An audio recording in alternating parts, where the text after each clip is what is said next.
Hello दोस्तों, मैं आशुतोष आज फिर से एक नई वीडियो लेके आया हूँ। हालांकि आज की जो वीडियो है वो पहले की वीडियो का ही आगे का हिस्सा है। कुछ तकनीकी खामियों के कारण क्या है, उस वीडियो को मैं पूरा नहीं बना सकता था, लेकिन आज उस वीडियो को मैं पूरा बनाने का प्रयास करूंगा आपके समक्ष। ठीक है, तो हम बात कर रहे थे सूर्य की। पहला चरण था आपका जन्म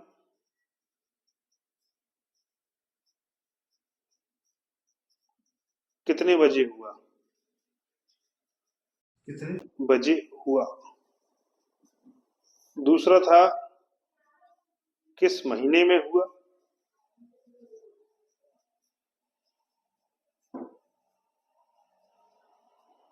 और तीसरा जो पहले की वीडियो में अभी समझाया था, किस पक्ष में हुआ। हम सब जानते हैं कि दो ही पक्ष होते हैं, शुक्ल पक्ष और कृष्ण पक्ष। और शुक्ल पक्ष की जो 15वीं तिथि है उसको पूर्णमासी बोलते हैं, और कृष्ण पक्ष की जो 15वीं तिथि है उसको हम अमावस्या बोलते हैं। मान लीजिए आपका सूर्य जो है वो यहाँ है, सूर्य मेष में है, लगन में पहले भाव में है, यानी कि सुबह का जन्म है। ठीक है, और इस जातक का जन्म अप्रैल और मई के बीच में है। ठीक, अगर यहाँ पे चंद्रमा है, चंद्र है, तो अप्रैल और मई के बीच पड़ने वाली जो पूर्णिमा है उसमें इस जातक का क्या हुआ है, जन्म हुआ है। ठीक है, मान लीजिए ये स्थिति जो है मैंने आपको बताई थी, ये पूर्णमासी की स्थिति है। ठीक है, अगर ये जो चंद्रमा है यहाँ ना होके इसके साथ हो तो ये अमावस्या की स्थिति है, मैंने आपको ये भी बताया था। अब इससे आगे का थोड़ा सा हम बताते हैं। मान लीजिए चंद्रमा यहाँ है, तब आप कैसे करेंगे। ठीक है, ये चीज हमको आज देखनी है। तो इसके लिए थोड़ा सा हमको क्या करना है, चंद्रमा को समझना पड़ेगा आज कि चंद्रमा क्या है। अभी तक हमने किसको समझा, सूर्य देवता को समझा, आज हम चंद्रदेव को समझेंगे थोड़ा सा। तो ये है चंद्रमा। चंद्रमा एक राशि में लगभग 2.5 दिन रहता है। कितने दिन रहता है, 2.5 दिन, लगभग 2.5 दिन रहता है, यानी कि 30 डिग्री इजिकल टू 2.5 दिन, 2.5 दिन। ठीक है, तो एक दिन बराबर 12.5 डिग्री। ठीक है, 12.5 डिग्री जो है वो चंद्रमा एक दिन में चलता है, एक राशि में चलता है। तो मान लीजिए चंद्रमा जो है वो सूर्य से 40 डिग्री दूर है, 40 डिग्री दूर है, यानी कि दूसरी राशि में 40 डिग्री आगे जा चुका है। तो 12.5 का एक दिन, 12.5 को 12.5 25 दिन, और अगला 12.5 37.5। ठीक है ना, तो लगभग 3 दिन के बाद, यानी कि सूर्य और चंद्रमा के जो बीच की दूरी होगी लगभग 3 तिथियों के बीच की दूरी होगी। 3 तिथि का मतलब कितना हो गया, 3 तिथि का मतलब हो गया, मतलब ये जो स्थिति है। हाँ, और एक चीज और आपको बता दूं, जब भी सूर्य के चंद्रमा इस तरफ होगा, कहने का मतलब है अगर हम सामने से देंगे तो लेफ्ट साइड। ठीक है, और यदि राइट साइड, जब भी चंद्रमा सूर्य के लेफ्ट साइड है, सूर्य से इस तरफ है, यहाँ से, जैसे मान लीजिए ये एक चंद्रमा है और मान लीजिए यहाँ चंद्रमा है, तो जब भी चंद्रमा इस तरफ है, इस साइड होगा चंद्रमा, यहाँ से लेके यहाँ तक, ये जो स्थिति है ये शुक्ल पक्ष को दर्शाता है। इस स्थिति में क्या है, चंद्रमा सूर्य से दूर जा रहा है। ठीक है, और पूरा जो है वो चंद्रमा यहाँ तक आ जाता है, ये स्थिति जो है वो शुक्ल पक्ष है। और जब चंद्रमा जो है वो सूर्य के नजदीक आता है, यानी कि यहाँ तक आ गया, यहाँ से यहाँ तक, इसको बोलते हैं कृष्ण पक्ष। ये हो गए 15 दिन, और ये हो गए दूसरे 15 दिन, यानी कि 15 और 15 30 दिन। तो लगभग जो सूर्य और चंद्रमा की जो बीच की दूरी है वो 1 2 3 4 5 और ये आपकी 6 राशियों के बीच की दूरी 12.5 डिग्री। ठीक है, तो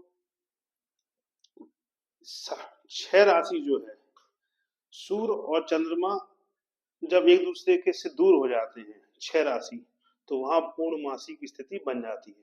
यानी कि 6 राशि का मतलब होता है 15 दिन। 6 राशि का मतलब कितना हो गया? 15 दिन। अब मान लीजिए चंद्रमा यहाँ है, कितनी राशि दूर है? लगभग 3 राशि दूर है, तो 15 का आधा कितना हो गया? 7.5 दिन। यानी कि इस बंदे का जन्म, इस जातक का जन्म शुक्ल पक्ष की में है, लेकिन सप्तमी या अष्टमी के लगभग इसका जन्म है। यदि यहाँ है तो शुक्ल पक्ष की द्वितीय या तृतीय, यहाँ है तो शुक्ल पक्ष की चतुर्थी या पंचमी, यहाँ है तो शुक्ल पक्ष की सप्तमी अष्टमी। ठीक है, यहाँ है अष्टमी और नवमी, यहाँ है तो जो दशम तिथि या और 11वीं तिथि। और इस तरह से ये एक पूरा हमारा एक हमें चार्ट मिल जाता है कब तक का, पूर्णमासी तक का। यानी कि यहाँ से यहाँ तक आप पता कर सकते हो कि पूर्णमासी जो है वो का जन्म है, द्वितीय का जन्म है, तृतीय का जन्म है, या कब का जन्म है। ऐसे ही अमावस्या पे। ठीक है, तो अब हम थोड़ा सा चार्ट को थोड़ा सा और डिटेल से आपको समझाते हैं। सूर्य है ये, और ये चंद्र है। ठीक है, अगर सूर्य और चंद्रमा के बीच डिग्री वाइज दूरी मान लीजिए 20 डिग्री सूर्य है, तो 50 डिग्री चंद्र है, तो कितनी अंतर है? 30 डिग्री का अंतर है। 30 डिग्री 12.5 डिग्री का एक दिन, यानी कि 12.5 और 12.5 25, तो लगभग 2.5 दिन का अंतर है। यानी कि सूर्य जब 20 डिग्री में होगा और चंद्रमा दूसरी राशि, चंद्रमा और सूर्य के बीच में 50 लगभग 30 डिग्री का अंतर होगा, तो यहाँ पे हम कह सकते हैं कि 2.5 दिन का अंतर है। ठीक है, इस तरह से हम क्या है, तिथियों को समझ सकते हैं आसानी से। अब ये चूंकि ये पहली क्लास है ये डिटेल में जाने की, तो हो सकता है आपको कम समझ में आए। अब इससे फायदा क्या है आपको, ये समझाते हैं जरा। ये जानने से फायदा क्या है?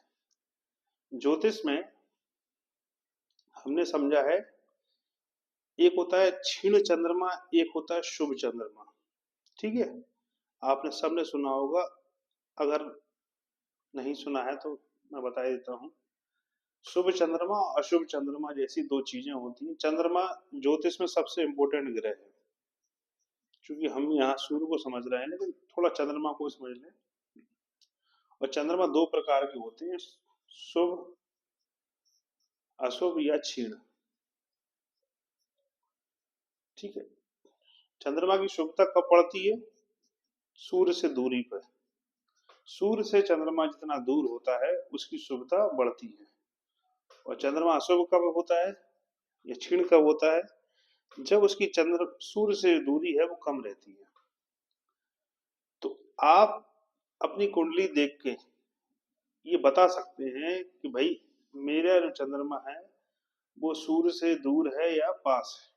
कौन सी तिथि का आपका जन्म है? मान लीजिए किसी ने कहा कि भाई आपका जन्म जो है वो शुक्ल पक्ष की द्वितीय तिथि का है, शुक्ल पक्ष में दूसरी तिथि में आपका जन्म हुआ है, तो आप फौरन कह सकते हो कि भाई सूर्य यहाँ होगा और चंद्रमा लगभग यहाँ होगा। यानी कि सूर्य जो है चंद्रमा की जो दूरी है वो ज्यादा नहीं है, इसलिए हो सकता है मेरा चंद्रमा क्या हो, क्षीण हो। ठीक है, क्षीण कहाँ तक होगा? लगभग ये। इन घरों में जब भी सूर्य से यहाँ तक और सूर्य से यहाँ तक चंद्रमा रहेगा, चंद्रमा क्षीण रहेगा। सूर्य से जितना चंद्रमा दूर होगा ये उतना ही शुभ होगा। सबसे शुभ चंद्रमा माना जाता है कहाँ पे? पूर्णमासी के दिन। पूर्णमासी का चंद्रमा शुभ होता है। हालांकि इसकी भी कुछ नेगेटिविटी है, लेकिन फिर भी सूर्य और चंद्रमा के बीच में दूरी जितनी ज्यादा होगी वो आपका जो चंद्रमा है वो उतना शुभ होगा, शुभता उतनी बढ़ेगी। तो आज की वीडियो कैसी लगी? अच्छी लगी हो तो लाइक करें, कमेंट करें, सब्सक्राइब करें। आप थोड़े सब्सक्राइब नहीं कर रहे हैं, सब्सक्राइब ज़्यादा से ज़्यादा करें ताकि मुझे और मोटिवेशन मिले कि ज्योतिष को मैं वैज्ञानिक आधार पे आपको बता सकूं, ना कि उल्टा सीधे तरह से। ठीक है, तो धन्यवाद आज की वीडियो के लिए। Thank you.